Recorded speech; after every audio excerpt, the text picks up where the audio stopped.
नमस्कार साथियों, मैं हूं वीरेंद्र कुमार। मैं आपका ITI यूट्यूब चैनल पर हार्दिक स्वागत करता हूं। आज का विषय है हमारा इलेक्ट्रिसिटी, विद्युत जो होता है, बिजली जो होती है वो हम किसे कहते हैं और वो कैसे काम करती है, उनसे रिगार्डिंग, उनसे रिलेटेड जो भी टर्म है वो सारी चीज़ हम सीखने वाले हैं। तो सबसे पहले जो मैं इलेक्ट्रिसिटी की बात करूं तो आज के जीवन में हमें पता है कि बिजली के बगैर कुछ भी कार्य संभव नहीं है।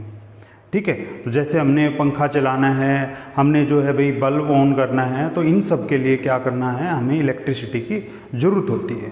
तो ये इलेक्ट्रिसिटी कैसे काम करती है ये हमें सीखना है। जैसे मैं पानी की बात करूँ, नदियों में जब पानी बहता है तभी हम ये कहते हैं कि नदी बह रही है, अदरवाइज़ ये कहते हैं कुछ भी नहीं है। ठीक है, तो जैसे ही इलेक्ट्रिसिटी की बात आती है तो इलेक्ट्रिसिटी को भी मैं जो है, जैसे पानी चलता है वैसे ही हम मान के चलते हैं।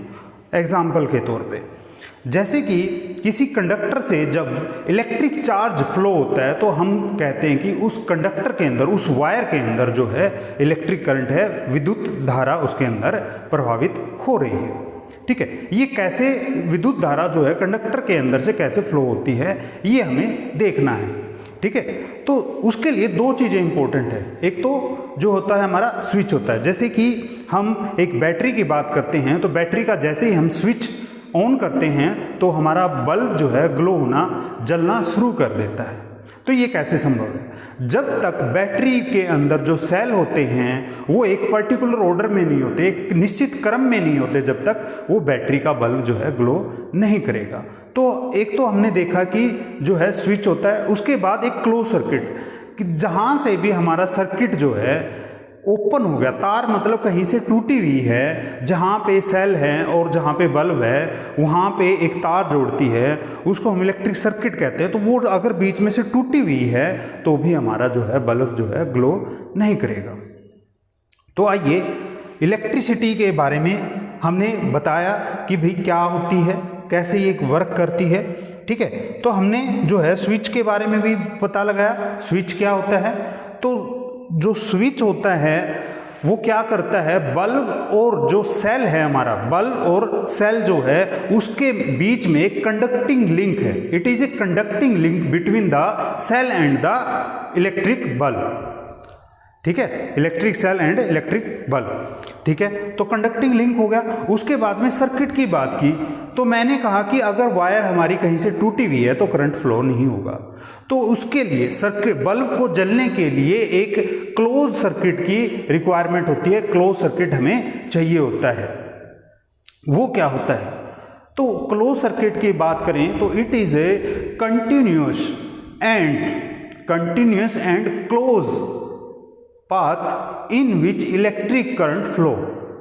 ठीक है, उसको हम इलेक्ट्रिक सर्किट कहते हैं। तो आइए देख लेते हैं कैसे काम करते हैं। तो सबसे पहले स्विच की बात कही तो हमने it makes a conducting link between cell and electric bulb. ये हमारा एक सर्किट है। तो ये यहाँ पे इलेक्ट्रिक बल्ब लगा हुआ है, ये एमीमीटर है जिससे हम करंट मापते हैं। इसकी सारी जानकारियां हम अपने आने वाले फ्यूचर के लेक्चर में सारी की सारी जानकारियां आपको बिल्कुल अच्छी तरह से दे देंगे। ठीक है, तो आपको यही समझना है, ये एमीमीटर है जिससे हम करंट मापते हैं, विद्युत धारा मापी जाती है। ये यहाँ पे क्या है, ये सेल है भाई। ठीक है, ये क्या है, यहाँ पे सेल है, इलेक्ट्रिक सेल, जहां से चार्ज प्रोड्यूस होता है और जो कि इस बल्ब को जलाने के लिए हेल्प करता है। ठीक है, तो यहां से जो है ये सेल हो गया। तो सेल और एक बैटरी, कई बच्चे कंफ्यूज रहते हैं, सेल क्या होता है, एक सिंगल, ठीक है, और बैटरी होती है combination of cell. For example ये एक हमारी 2 सेल की बैटरी होगी। ठीक है, अगर 3 लगाने हैं तो हम 3 भी लगा सकते हैं। तो ये बैटरी और सेल में थोड़ा सा डिफरेंस होता है। Combination of cell is called battery. ठीक है, तो यहाँ से सेल से जो यहाँ पे विद्युत धारा जाएगी, ठीक है, और ये बल्ब ऑन हो जाएगा। अगर सर्किट बीच में से टूटा हुआ है कहीं से, फॉर एग्जांपल ये टूट गया, तो बल्ब जलेगा नहीं। आपने अपने घरों में देखा भी होगा, स्विच ऑफ करते ही बल्ब ऑफ होने। ये हमारा स्विच है। ठीक है, इसके अंदर जो ये पीले वाला डॉट दिख रहा है आपको विजिबल होगा, तो ये पीले वाला डॉट ये इंडिकेट कर रहा है कि स्विच क्लोज है। ठीक है, तो ये सारी चीजें हमने देख ली। तो यहां पे ठीक है, तो इलेक्ट्रिक सर्किट क्या है? It is a continuous and close path of electric current, of an electric current. Continuous भी होना चाहिए, लगातार भी होना चाहिए और बंद भी होना चाहिए। अगर खुला है, बीच से टूटा हुआ है, तो भी करंट पास नहीं होगा। ठीक है, तो इसके बाद जब हम बार बार क्या कह रहे हैं, करंट की बात कर रहे हैं, ठीक है, ये हमारा जो है भाई बड़े वाला जो डंडा होता है ये पॉजिटिव टर्मिनल होता है, छोटे वाला नेगेटिव। ठीक है, पॉजिटिव का मतलब हाई पोटेंशियल होता है। ये सारी चीज़ें हम आगे आने वाले लेक्चरों में सीखेंगे। ठीक है, फिलहाल पॉजिटिव से नेगेटिव, आपने ये देखना पॉजिटिव से नेगेटिव करंट जाता है। ठीक है, तो ये हमारा करंट ऐसे चलेगा। ठीक है, ओके। तो इलेक्ट्रिक करंट, विद्युत धारा होती क्या है? ठीक है, किसी भी एकांक समय में किसी विशेष अक्षेत्र से पास होने वाला, गुजरने वाला आवेश, उसको हम क्या कहते हैं? विद्युत धारा कहते हैं। हम इंग्लिश की बात करें तो इंग्लिश में मेरे ख्याल से थोड़ी बहुत तो इंग्लिश भाई सबको आती है, ऐसा नहीं है। तो हम जो है इंग्लिश में बात करें तो it is flow of electric charge, it is rate of flow of electric charge, or you can say it is flow of charge through a particular area in a unit time, ठीक है। तो विद्युत धारा की भी बात कर लेते हैं। Electric current, it is expressed by the amount of charge flowing through a particular area in unit time. For example हमारा कंडक्टर है, यहां से मैं कहता हूं कि यहां से एक यूनिट टाइम के अंदर, वो कितना भी हो सकता है, ठीक है, यूनिट टाइम के अंदर जो है कितना चार्ज हमारा Q, चार्ज को हम Q से डिनोट करते हैं साइंस के अंदर। ठीक है, वो एक यूनिट एरिया से कितने टाइम में गुजर रहा है, ये हमारा जो होता है इलेक्ट्रिक करंट होता है, विद्युत धारा जिसको हम बोलते हैं। सिंपली आप इसको क्या कह सकते हो? Rate of flow of charge, electric charge,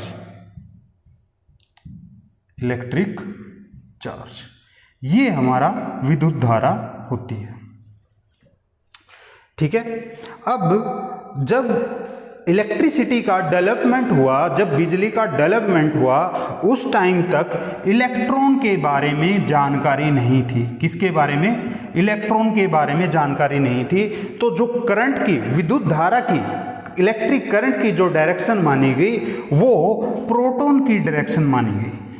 जिस डायरेक्शन में प्रोटॉन चल रहे थे, जिस डायरेक्शन में प्रोटॉन बह रहे थे, फ्लो हो रहे थे, वही डायरेक्शन हमने जो है इलेक्ट्रिक करंट की भी मानी, क्योंकि उस टाइम जो है भाई इलेक्ट्रॉनों के बारे में जानकारी नहीं थी, इलेक्ट्रॉनों के बारे में जानकारी नहीं थी। लेकिन हमने आज क्या पता है कि किसी भी इलेक्ट्रिक सर्किट से जब करंट पास होता है तो वो इलेक्ट्रॉनों के कारण होता है। किसके कारण? इलेक्ट्रॉनों के कारण होता है। उस समय जानकारी नहीं थी, तो जो जानकारी थी उसी से हमने काम चलाना था। तो प्रोटॉन के बारे में जानकारी थी और ये बोला गया कि जिस डायरेक्शन में जो है प्रोटॉन जा रहे हैं उसी डायरेक्शन में इलेक्ट्रिक करंट भी फ्लो हो रहा है। ठीक है, तो आइए, जैसे कि ये हमारा सर्किट है, तो यहाँ पे करंट हमने देखा पॉजिटिव से नेगेटिव चलता है। आपने याद रखना है इस चीज़ को, पॉजिटिव से नेगेटिव। तो यहाँ से जब करंट फ्लो हो रहा है, इसका मतलब प्रोटॉन यहाँ ऐसे चल रहे हैं, ठीक है, इस तरह प्रोटॉन भी चल रहे हैं। लेकिन जो इलेक्ट्रॉन हैं, इलेक्ट्रॉन इसके जस्ट अपोजिट डायरेक्शन में चलते हैं। किसके भाई? जिस डायरेक्शन में करंट फ्लो हो रहा है उसके अपोजिट डायरेक्शन में क्या इलेक्ट्रॉन फ्लो करते हैं, उसकी विपरीत दिशा में, करंट की विपरीत दिशा में इलेक्ट्रॉन फ्लो होते हैं। तो हम जो है यहाँ से जो है इलेक्ट्रिक करंट के बारे में पढ़ेंगे। तो इलेक्ट्रिक करंट को हम I से नोट करते हैं। किससे नोट करते हैं? I से नोट करते हैं। और I rate of flow of charge per unit time, तो Q/T हो जाएगा। हमारा क्या हो जाएगा? Rate of flow of charge per unit time. ठीक है, Q/T। अब ये Q क्या होता है? Q की जो मात्रक है कूलम है। क्या है? कूलम है। तो एक कूलम के अंदर हमें ये पता होना चाहिए कितना चार्ज होता है।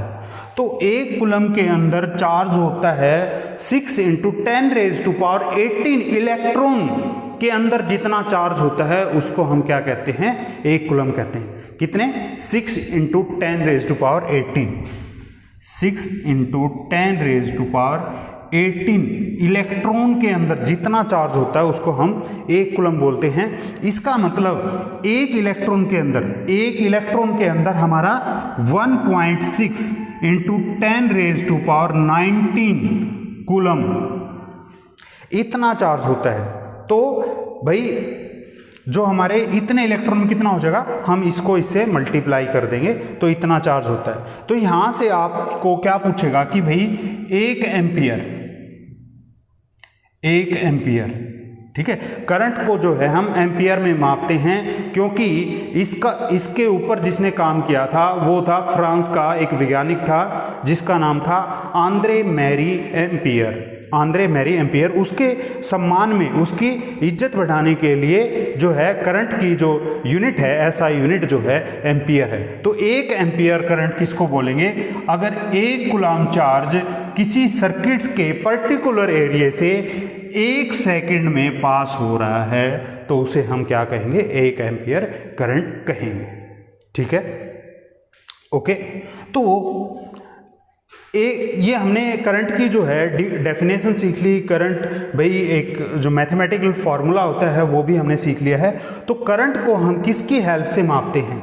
तो करंट को हमेशा ही एमीमीटर की हेल्प से मापा जाता है। किसकी हेल्प से? एमीमीटर। ठीक है, एमीमीटर करंट को मापने के लिए यूज होता है और इसको हम हमेशा ही जो हमारा क्लोज सर्किट है उसके सीरीज में रखते हैं। किस में रखते हैं? सीरीज में, श्रेणी में। ठीक है, श्रेणी में क्या होता है? सीरीज सर्किट में क्या होता है? हमारे पास केवल और केवल करंट के बहने के लिए एक ही रास्ता होता है, ये याद रखना। ठीक है, तो यहां से ये देखिए, ये एक ही रास्ता है। तो यहां पे ये हमारा क्या था? एमीमीटर था। तो इसकी हेल्प से हम क्या मापते हैं? करंट मापते हैं। और ये मैं बार बार बता रहा हूं, इसको सर्किट के सीरीज में जोड़ा जाता है। इसको पैरेलल में जोड़ेंगे तो ये काम नहीं करेगा। तो जब हम सर्किट के बारे में ज़्यादा डिटेल में पढ़ेंगे कि भी कितने तरह के सर्किट होते हैं, वो सारी डिटेल मैं उस टाइम करवा दूंगा।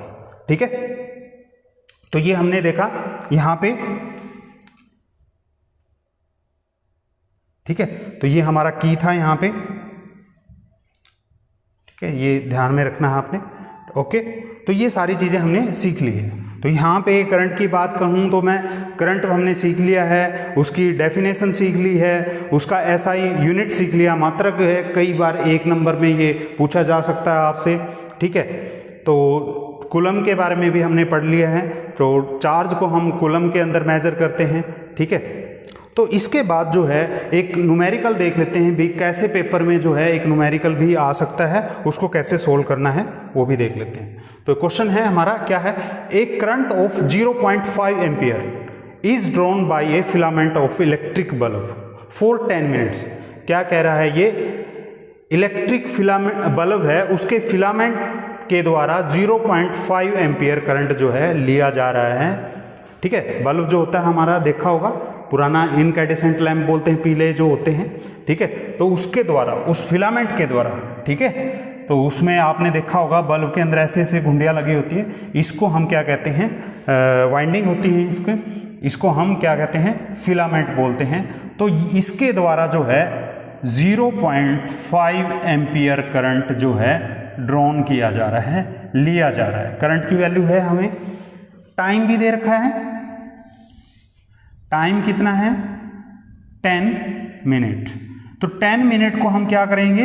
इसको सेकंड में चेंज कर लेंगे तो 60 × 10 हो जाएगा। तो ये हो जाएगा 600 सेकेंड। ठीक है, तो हमें जो है Q निकालना है, कितना चार्ज फ्लो हो रहा था सर्किट के अंदर से। तो Q हमें पता है, I की वैल्यू क्या होती है? Q/T। तो यहां से क्रॉस मल्टीप्लाई कर देंगे तो Q की वैल्यू क्या हो जाएगी? यहां से Q = हो जाएगा I × T। तो क्या हो जाएगा यहां से? I × T।